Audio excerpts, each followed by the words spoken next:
প্রতারণার মামলায় ই-কমার্স প্রতিষ্ঠান ইভেলি ব্যবস্থাপনা পরিচালক মোহাম্মদ রাসেল ও তার স্ত্রী চেয়ারম্যান শামিমা নাসরিনকে 3 বছর করে সশ্রম কারাদণ্ড দিয়েছেন আদালত। ফ্যাশন ব্র্যান্ড মানে আর্ট। দণ্ডের পাশাপাশি প্রত্যেককে 5,000 টাকা করে অর্থদণ্ড, অনাদায়ে আরও 6 মাসের বিনাশ্রম কারাদণ্ড দেওয়া হয়েছে। রবিবার ঢাকার মেট্রোপলিটন ম্যাজিস্ট্রেট মোহাম্মদ মিনহাজুর রহমান এই রায় ঘোষণা করেন। বাদীপক্ষের আইনজীবী সাকিবুল ইসলাম জানান, মামলার 2 আসামি পলাতক। আদালত তাদের বিরুদ্ধে সাজা পরোয়ানা সহ গ্রেপ্তারি পরোয়ানা জারি করেছেন। মামলার সূত্রে জানা যায়, ইভেলি নানা চমকপ্রদ বিজ্ঞাপনের মাধ্যমে পণ্য বিক্রয় করে গ্রাহকদের আকৃষ্ট করত।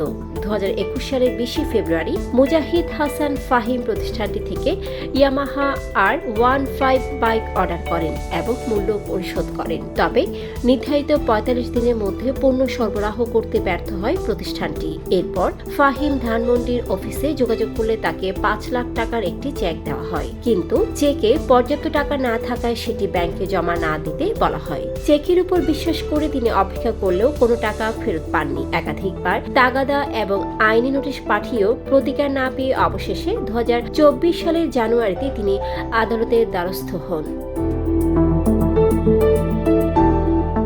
ই-কমার্স খাতে প্রতারণার এই ঘটনা বহু গ্রাহককে আর্থিক ক্ষতির মুখে ফেলেছে। এই রায়ের মধ্য দিয়ে প্রতারকদের বিরুদ্ধে আইনের কঠোর অবস্থান স্পষ্ট হল। 2021 সালের 16 সেপ্টেম্বর প্রতারণা ও অর্থ আত্মসাতের অভিযোগে রাজধানীর মোহাম্মদপুরের বাসা থেকে রাসেল ও শামিমাকে গ্রেপ্তার করা হয়। পরে দুজন জামিনে মুক্ত হন। তবে এ মামলায় তারা শুরু থেকে পলাতক রয়েছে।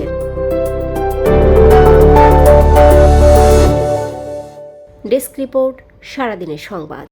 ফ্যাশন ব্র্যান্ড মানে art. Men's, ladies and kids wear, art.